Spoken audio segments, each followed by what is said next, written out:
आप देख रहे हैं कामरान एक्सप्रेस न्यूज़। विश्वकर्मा जयंती के अवसर पर विश्वकर्मा श्रम सम्मान योजना के अंतर्गत टूल किट वितरण की गई एवं 50 करोड़ रुपए का मेगा ऋण वितरण समारोह में सम्मिलित होते हुए मुख्यमंत्री योगी आदित्यनाथ जी। राजधानी लखनऊ में यूपी एमएसएमई उद्यमियों को एक बार दिया गया 50,000 करोड़ का लोन। फिर से ऐसा करने वाला उत्तर प्रदेश पहला राज्य बना। सीएम योगी ने कहा कि कोविड महामारी के बावजूद पिछले 5 साल से 6 वर्षों में उत्तर प्रदेश का क्रेडिट और डेबिट अनुपात 10 से 11% बढ़कर 55-56% हो गया है।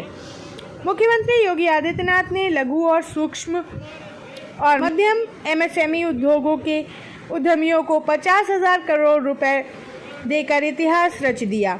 उन्होंने विश्वकर्मा जयंती के पूर्व संध्या पर आयोजित एक कार्यक्रम में एमएसएमई से जुड़े उद्यमियों को यह सौगात दी है। इसी के साथ उत्तर प्रदेश देश का पहला राज्य बन गया है जिसने एक बार में इतने बड़े पैमाने पर उद्यमियों को ऋण दिया है, जो अपने आप में एक रिकॉर्ड है। कार्यक्रम में सीएम योगी ने कहा कि डबल इंजन की सरकार का लक्ष्य है कि प्रदेश में नौजवान, महिलाएं, व्यापारी और उद्यमी आत्मनिर्भर बने। सीएम योगी ने शनिवार को विश्वकर्मा श्रम सम्मान योजना के अंतर्गत लोक भवन में आयोजित टूल किट वितरण एवं एमएसएमई से जुड़े उद्यमियों को ऋण वितरण कार्यक्रम में हिस्सा लिया। इस दौरान उन्होंने कहा कि नया भारत, नया उत्तर प्रदेश माननीय प्रधानमंत्री नरेंद्र मोदी जी के विजन के अनुरूप प्रभावी ढंग से धरातल पर उतर रहा है। सीएम योगी ने कहा 2018 में हमारी सरकार ने उत्तर प्रदेश के परंपरागत उद्यम के लिए एक जिला एक उत्पाद योजना प्रारंभ की थी, जो यूपी में अभिनव पहल थी। इसका उद्देश्य केवल प्रदेश के हुनर को एक प्लेटफॉर्म उपलब्ध कराना ही नहीं, बल्कि उत्तर प्रदेश को निवेश के एक बेहतरीन गंतव्य के रूप में स्थापित करना भी था, जिसमें यह योजना सफल रही। सीएम योगी ने कहा कि उत्तर प्रदेश एक जिला एक उत्पाद योजना को प्रधानमंत्री ने लोकल फॉर ग्लोबल और आत्मनिर्भर भारत योजना की आधारशिला माना है। आज देखते ही यूपी एक जिला एक उत्पाद योजना पूरे देश की योजना बन गई है। उन्होंने कहा कोई भी बड़ा उद्यम या उद्योग तब तक सफल नहीं हो सकता जब तक एमएसएमई का एक बेहतरीन क्लस्टर उसके पास नहीं हो। उत्तर प्रदेश इस नज़रिए से सौभाग्यशाली है क्योंकि यहाँ एमएसएमई की 96 लाख से ज़्यादा इकाइयाँ चल रही हैं। सीएम योगी ने कहा एमएसएमई ने उत्तर प्रदेश को नई पहचान दी है। इस योजना में यूपी रोजगार सृजन और एक्सपोर्ट को बढ़ाने की भूमिका का निर्वहन किया है। माननीय मुख्यमंत्री सीएम योगी आदित्यनाथ ने कोविड महामारी के बावजूद पिछले 5 से 6 वर्षों में उत्तर प्रदेश की क्रेडिट और डेबिट अनुपात 10 से 11 से बढ़ाकर 55-56% हो गया है।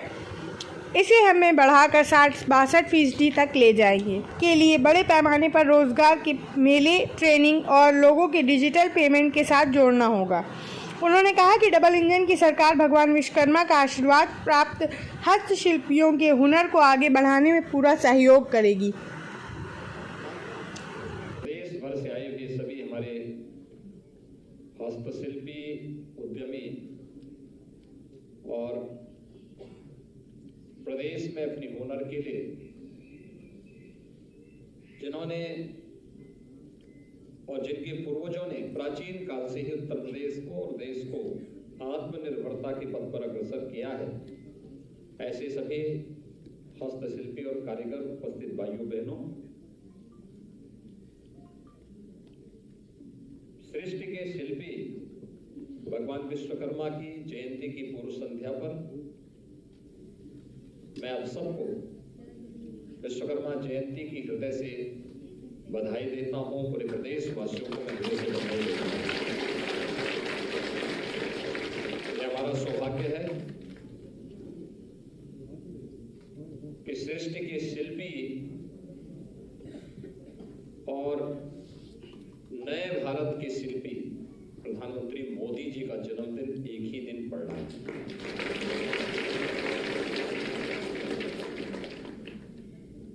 भगवान विश्वकर्मा ने अगर इस सृष्टि की रचना की है तो मोदी जी ने नए भारत की रचना में 140 करोड़ लोगों के जीवन में परिवर्तन करने के लिए भी व्यापक अपने विजन के माध्यम से भारत को एक नई दिशा की ओर अग्रसर किया है। और आज इसीलिए एक तरफ विश्वकर्मा जयंती और दूसरी तरफ नए भारत के शिल्पी के जन्मदिन की पूर्व संध्या पर, क्योंकि कल भारत की एक बड़ी योजना का शुभारंभ प्रधानमंत्री जी करेंगे जो हस्तशिल्पी और कारीगरों के लिए अत्यंत उपयोगी होने वाली है। उस उद्देश्य से राज्य शासन के द्वारा संचालित इस योजना को पूर्व संध्या पर हम लोगों ने किया है। विभाग को इसके लिए मैं धन्यवाद देता हूं और मैं इस अवसर पर अपने राज्य से जुड़े हुए सभी बैंकर्स को, यहाँ पे रिजर्व बैंक के क्षेत्रीय समन्वयक भी आए हैं, क्षेत्रीय यहाँ पर निदेशक आए हैं, मुख्य महाप्रबंधक भारतीय स्टेट बैंक और SLBC के साथ साथ हमारे बैंकर्स जो बैंक के महाप्रबंधक, मुख्य महाप्रबंधक गण यहाँ पर उपस्थित हुए हैं, इन सबको मैं धन्यवाद देता हूं कि आज उन्होंने प्रदेश के उद्यमियों के लिए प्रदेश भर में जहां कहीं भी प्रदेश के सभी 75 जनपदों में जो कार्यक्रम चल रहे हैं, जिनमें हमारे सांसद, माननीय विधायकगण, प्रदेश सरकार के मंत्री उन कार्यक्रमों में उपस्थित होकर के 50,000 करोड़ रुपए के ऋण वितरण के कार्यक्रम को भी आगे बढ़ाने का कार्य कर रहे हैं। भाइयों बहनों, ये नए भारत का नया उत्तर प्रदेश है और ये नए भारत का नया उत्तर प्रदेश प्रधानमंत्री मोदी जी के विजन को प्रभावी ढंग से जमीनी धरातल पर उतारता है। आपने देखा होगा सन 2018 में हम लोगों ने उत्तर प्रदेश से परंपरागत उद्यम के लिए 1 डिस्ट्रिक्ट 1 प्रोडक्ट की योजना प्रारंभ की थी। 1 डिस्ट्रिक्ट 1 प्रोडक्ट की योजना उत्तर प्रदेश की एक अभिनव योजना थी। ये केवल प्रदेश के हुनर को एक प्लेटफॉर्म उपलब्ध कराने का नहीं था, उत्तर प्रदेश को निवेश के एक बेहतरीन गंतव्य के रूप में स्थापित करना भी था। और याद रखना, कोई भी बड़ा उद्यम, कोई बड़ा उद्योग तब तक सफल नहीं हो सकता जब तक कि MSME का एक बेहतरीन क्लस्टर उसके पास मौजूद न हो। और उत्तर प्रदेश इस दृष्टि से सौभाग्यशाली है कि MSME का एक बहुत बड़ा आधार उत्तर प्रदेश के पास परंपरागत रूप से था, लेकिन उपेक्षित था, बंदी की कगार पर था, दम तोड़ रहा था।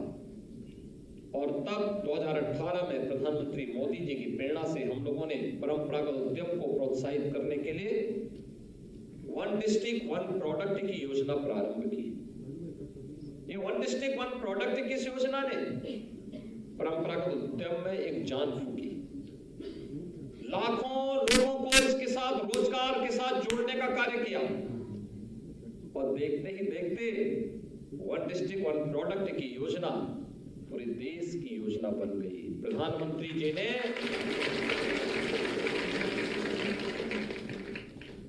लोकल फॉर ग्लोबल और आत्मनिर्भर भारत की आधारशिला इसको माना और आज ये पूरे देश की योजना बन चुकी है। इसी प्रकार से सन 2019 में उत्तर प्रदेश स्थापना दिवस के अवसर पर प्रधानमंत्री मोदी जी की प्रेरणा से हम लोगों ने अपने गांवों में निवास करने वाले, कस्बों में निवास करने वाले परंपरागत हस्तशिल्पी और कारीगरों के लिए नाव है, मोची है, धोबी है, बढ़ई है, राजमिस्त्री है, हलवाई है, स्वर्णकार है, इन सभी 17-18 जो अलग अलग प्रकार के हस्तशिल्पी और कारीगर गांवों में या कस्बों में निवास करते हैं, उसकी आवश्यकता, उस गांव को उसने, उसके पूर्वजों ने कभी आत्मनिर्भर बनाया था, लेकिन समय के अनुरूप लोगों की आवश्यकताएं बढ़ी, लोग अपने तरीके से इन कार्यक्रमों को आगे बढ़ा रहे हैं। उन लोगों को उसके श्रम का उचित सम्मान नहीं मिल पा रहा था। श्रम का सम्मान मिले और उसे हम प्रभावी ढंग से आगे बढ़ा सके, इसके लिए विश्वकर्मा श्रम सम्मान की योजना जनवरी 2019 में हम लोगों ने प्रारंभ की। मुझे प्रसन्नता है अब तक 1 लाख से अधिक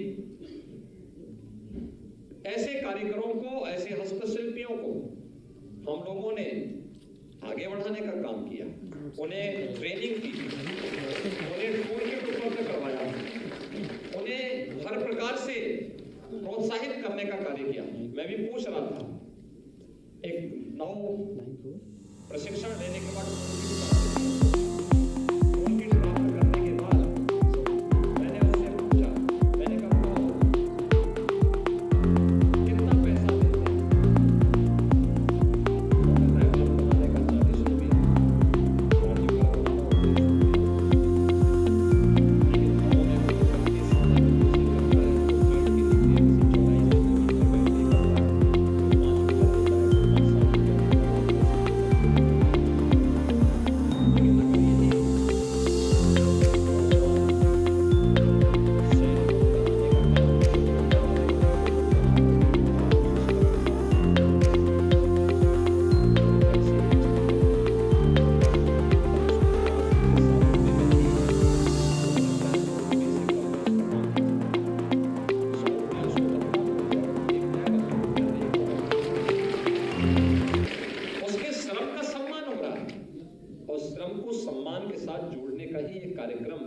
विश्वकर्मा श्रम सम्मान के साथ जोड़ा गया था और कल इसको एक बड़े स्केल में पूरे देश के अंदर प्रधानमंत्री विश्वकर्मा योजना के रूप में प्रधानमंत्री जी के कर कमलों से योजना कल प्रारंभ होगी। भाइयों बहनों, ऐसे कारीगरों का है हमारे पास, बड़े ही हैं, बहुत अच्छे बड़े ही हैं, अच्छा फर्नीचर देते हैं, घरों के सभी काम इन्हीं के माध्यम से होता रहा है, लेकिन समय के अनुरूप उनको डिजाइन नहीं मिल पाई, टेक्नोलॉजी नहीं मिल पाई। परिणाम क्या था? वे वहीं तक सीमित रह गए। उनके हुनर की कीमत लोगों ने नहीं पहचाना। परिणाम क्या था? वो अपने गांवों तक सीमित हो गया। अगर हम उसको डिजाइन दे दें, उनकी ट्रेनिंग दे दें, उस प्रकार के टूल किट उपलब्ध करवा दें, फिर उन्हें हम मार्केट के साथ जोड़ने का कार्य कर दें, उनके लिए शोरूम बनाने के लिए पैसे में सहयोग करवा दें, क्यों नहीं वह किसी इटली की बड़ी कंपनी को फेल कर दे, अवश्य कर देगा, क्योंकि हमें उसके पास जो परिश्रम करेगा, जो पुरुषार्थ के साथ आगे बढ़ेगा, उसके लिए दुनिया की कोई चीज असंभव नहीं।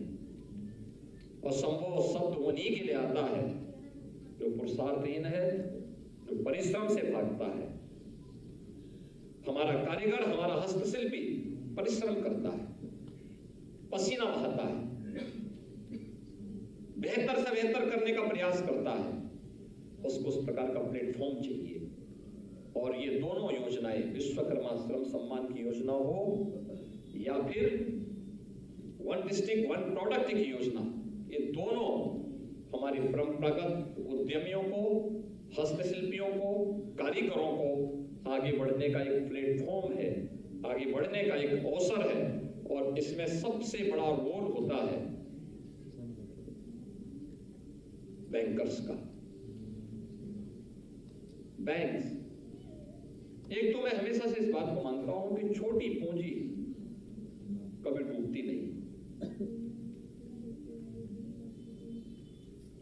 एमएसएमई के लिए जो लोग अपना कारोबार शुरू करना चाहते हैं, उनके लिए सरकार को भी बहुत ज्यादा हाइपोवा नहीं बचाना होता है, बड़ा उद्यम लगाना होता है, तो उसके लिए लैंड की आवश्यकता पड़ती है, लैंड बैंक बनाना पड़ता है, वहां पर तमाम प्रकार की सुविधाएं देनी पड़ती हैं।